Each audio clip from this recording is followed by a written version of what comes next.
மதுரையில் ஆகஸ்ட் 21ஆம் தேதி நடைபெறும் தமிழக வெற்றி கழகத்தின் 2ஆம் மாநில மாநாட்டிற்கு மதுரை மாவட்ட காவல்துறை 30க்கும் மேற்பட்ட நிபந்தனைகளை விதித்துள்ளது. இது தொடர்பான முழுமையான விவரங்களோடு எமது செய்தியாளர் ஹரிகிருஷ்ணன் இணைகிறார். ஹரிகிருஷ்ணன், 30க்கும் மேற்பட்ட நிபந்தனைகள் விதிக்கப்பட்டிருப்பதாக கூறப்படும் நிலையில் காவல்துறையின் கட்டுப்பாடுகள் என்ன? தாவேக சார்பில் என்ன மாதிரியான உறுதிமொழிகள் வழங்கப்பட்டிருக்கிறது? மதுரையில் ஆகஸ்ட் 21ஆம் தேதி தமிழக வெற்றி கழகத்தின் 2ஆம் மாநில மாநாடு நடைபெற இருக்கிறது.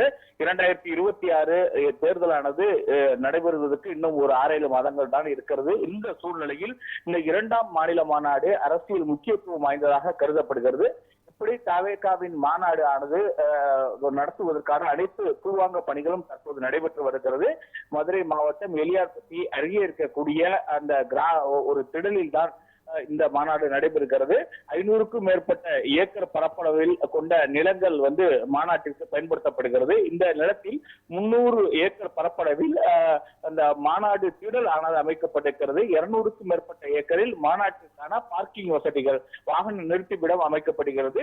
இந்த சூழ்நிலையில் தான் காவல்துறை தற்போது பல்வேறு நிபந்தனைகளை விதித்திருக்கிறார்கள். குறிப்பாக 30க்கும் மேற்பட்ட நிபந்தனைகள் இந்த மாநாட்டிற்காக விதிக்கப்பட்டிருக்கிறதாக தற்போது தகவல் வெளியாயிருக்கிறது.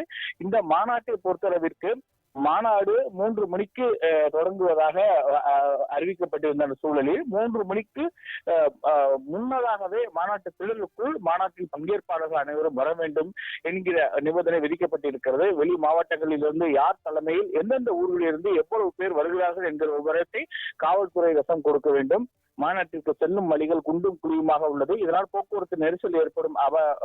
ஆகவே அந்த நிலத்தை சமன்படுத்தக்கூடிய பணிகள் நடத்த வேண்டும். பார்க்கிங் இடத்திற்கும் மாநாட்டு மேடை இடத்திற்கும் இடையே தடுப்புகள் அமைக்கப்பட வேண்டும். கர்ப்பிணி பெண்கள், முதியோர்கள் அமர்வதற்கு தனி இடம் ஒதுக்கீடு செய்ய வேண்டும். விஜய் வந்து செல்லக்கூடிய வழியில் இருபுறமும் தடுப்பு சுவர் அமைக்க வேண்டும் என்கிற கோரிக்கை நிபந்தனை விதிக்கப்பட்டிருக்கிறது. மாநாட்டுக்கு வருபவர்களுக்கு தேவையான அடிப்படை வசதிகள் செய்து கொடுக்க வேண்டும். தேசிய நெடுஞ்சாலை ஒட்டிய பகுதி என்பதால் சாலையை பலர் அந்த மாநாட்டு சாலையை கடக்க முயல்வார்கள். ஆகவே அதற்கு இடையூறு இல்லாமல், தேசிய நெடுஞ்சாலையில் பயணிப்பதற்கு இடையூறு இல்லாமல் மாநாட்டில் வரக்கூடியவர்கள் பங்கேற்க வேண்டும். பார்க்கிங் இடத்திலிருந்தும் மாநாட்டு இடத்திற்கும் மக்கள் வருகையால் பாதுகாப்பிற்கும் தன்னார்வலர்களை நியமிக்க வேண்டும் என தெரிவித்திருக்கிறது. இவர்கள் காவல்துறையினர் இணைந்து பணியாற்ற வேண்டும். அவர்களுக்கு ஒரே மாதிரியான சீருடைகள் வழங்க வேண்டும் என்கிற ஒரு நிபந்தனை விதிக்கப்பட்டிருக்கிறது. கொடி, அலங்கார வளைவுகள், பட்டாசுகள் போன்றவற்றால் விபத்து ஏற்பட வாய்ப்பு இருக்கிறது. முடிந்த அளவிற்கு அதை தவிர்க்க வேண்டும். பொதுப்பணித்துறை பொறியாளரிடம் மேடை உறுதித்தன்மை சான்று பெற வேண்டும் என்கிற ஒரு நிபந்தனை விதிக்கப்பட்டிருக்கிறது. அதே போன்று ஒளிபெருக்கியை பயன்படுத்தப்படுகிறது. ஜெனரேட்டர் மூலமாக பயன்படுத்த கூட அவைகள் உறுதித்தன்மை குறித்தும் பொதுப்பணித்துறை பொறியாளரிடம் சான்று பெற வேண்டும் என்கிற ஒரு நிபந்தனை விதிக்கப்பட்டிருக்கிறது. மேலும் மாநாட்டிற்கு வரக்கூடிய முக்கிய பிரமுகர்கள் மற்றும் விஜயுடன் வருபவர்கள் யார் பாஸ் வழங்கப்படுகிறது என்கிற விவரத்தை காவல்துறை வசம் ஒப்படைக்க வேண்டும். மக்கள் கூட்டமாக வருவதால் ஆங்காங்கே அவர்கள் எளிதில் காணும் வகையில் LED திரைகள் அமைக்க வேண்டும் என்கிற ஒரு விதிமுறை விதிக்கப்பட்டிருக்கிறது. மேலும் மாநாட்டு மேடை, வரும் வழி உள்ளிட்ட பல்வேறு அனைத்து பகுதிகளிலும் CCTV கேமராக்கள் அமைக்க வேண்டும். தீயணைப்பு மற்றும் மருத்துவ உள்ளிட்ட வாகனங்கள் அங்கு அனுமதி பெற்று நிறுத்தப்பட வேண்டும். தேசிய நெடுஞ்சாலை பகுதியில் மாநாட்டுக்கு வராத வகையில் தடுப்புகள் அமைக்க வேண்டும். அதாவது தேசிய நெடுஞ்சாலையிலிருந்து மாநாட்டு திடலுக்குள் எளிதில் வந்து விடலாம் என்கிற நிலை இல்லாமல் அந்த நுழைவாயில் பகுதியிலேயே மட்டும் பயன்படுத்த வேண்டும் என்கிற ஒரு நிபந்தனை விதிக்கப்பட்டிருக்கிறது. அதே போல அவசர கால வழிகள் அமைக்க வேண்டும் என்கிற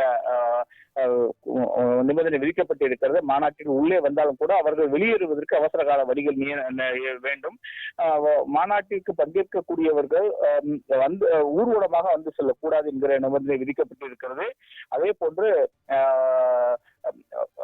பெட்டி வடிவிலான ஒளிபெருக்கிகள் மட்டும், பாக்ஸ் பெட்டிகள் என்கிற அந்த இது, அதாவது கூம்பு வடிவ ஒளிபெருக்கி இல்லாமல் பாக்ஸ் லேதான் ஆடியோக்கள் ஒளிபரப்பு செய்யப்பட வேண்டும் என்ற நிபந்தனை விதிக்கப்பட்டிருக்கிறது. நிகழ்ச்சி ஏற்பாட்டாளர்கள் போதுமான எண்ணிக்கையில் ஆண் மற்றும் பெண் அதனால் காவல்துறையினரிடம் இணைந்து பணியாற்றுவதற்கு ஏற்பாடு செய்ய வேண்டும். மேலும் மாநாட்டில் பங்கேற்பாளர்கள் வழித்தடத்தில் உள்ள பொது மற்றும் தனியார் சொத்துக்கள் சேதாரம் ஏற்படுத்தப்படக்கூடாது என்கிற நிபந்தனை விதிக்கப்பட்டிருக்கிறது. ஆகவே மாநாட்டில் கலந்து கொள்பவர்கள் சர்ச்சைக்குரிய வகையில் பேசக்கூடாது. மாநாட்டில் பங்கேற்பாளர்கள் சாதி மத மோதலை தூண்டும் விதமாக பேசக்கூடாது என்கிற ஒரு 30க்கும் மேற்பட்ட விதிமுறைகள் விதிக்கப்பட்டிருக்கிறது. இந்த விதிமுறைகளை பின்பற்றி மாநாடு நடத்துவதற்கு காவல்துறை அனுமதி அளித்திருக்கிறது. இந்த மாநாட்டு பணிகளை பொறுத்தளவிற்கு 77க்கும் மேற்பட்ட பணிகள் முடிந்திருக்கிறது. ஒரு பிரம்மாண்ட மாநாட்டு திடல் அமைக்கப்பட்டு இருக்கிறது. ஒரு 500க்கும் மேற்பட்ட ஏக்கர் பரப்பளவில் கொண்ட அந்த நிலத்தில் தான் ஒரு 300க்கும் மேற்பட்ட ஏக்கரில் தான் இந்த விழா நடைபெறக்கூடிய பகுதியாகும். மற்றும் அந்த 200க்கும் மேற்பட்ட நிலம் ஒரு வாகன நிறுத்துமிடமாகவும் இருக்கிறது. இந்த இடம் என்பது மதுரையிலிருந்து தூத்துக்குடி செல்லக்கூடிய தேசிய நெடுஞ்சாலையில் அமைந்திருக்கிறது. மதுரையிலிருந்து ஒரு விமான நிலையம் அருகே இந்த இடம் அமைந்திருக்கிறதுனால் அந்த வெளியூரில் இருந்து செல்பவர்கள் புறவழிச்சாலையில எளிதாக செல்லக்கூடிய ஒரு பயன்பாடு இருக்கும் என்ற கருத்து தெரிவிக்கப்பட்டிருக்கிறது. தொடர்ந்து மாநாட்டுக்கான அனைத்து பணிகளும் நடைபெற்று வருகிறது. இரவு பகலாக பல்வேறு பணிகள் நடைபெற்று வருகிறது. அதே நேரத்தில் தலைமை கழக நிர்வாகிகள் அவ்வப்போது மாநாட்டு பணிகளை பார்வையிட்டு அவர்கள் தேவையான அறிவுரைகளை வழங்கி வருகிறார்கள்.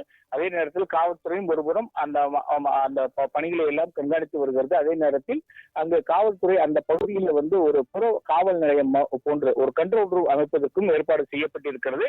அந்த இடத்தில் கண்ட்ரோல் ரூம் அமைத்து அங்கு மாநாட்டுக்கு காவல்துறை பாதுகாப்பிலே அங்கிருந்தே அதாவது அதை பல்வேறு பணிகள் செய்வதற்கும் அதை ஏற்பாடுகள் செய்யப்பட்டு வருகிறது. இப்படி பிரம்மாண்டமாக அந்த மாநாடு நடைபெற இருக்கிறது. அரசியல் முக்கியத்துவம் வாய்ந்ததாக இந்த மாநாடு கருதப்படுவதனால் அரசியல் தலைவர்களும் அரசியல் பார்வையாளர்களிடம் அந்த மாநாட்டை நோக்கி கவனத்தை திருப்புவதற்கான ஏற்பாடுகள் நடைபெற்று வருகிறது. பல்வேறு வகையான ஏற்பாடுகள் நடைபெறுகிறது.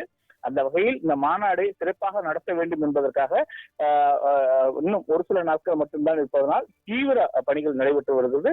இரவு பகலாக பணிகள் நடைபெறுகிறது. பத்மநாபன், தாவேக மாநில மாநாடு தொடர்பாக காவல்துறை தரப்பில் என்னென்ன 30 நிபந்தனைகள் விதிக்கப்பட்டது என்பது தொடர்பாக முழுமையான விவரங்களை பதிவு செய்தமைக்கு நன்றி ஹரிகிருஷ்ணன்.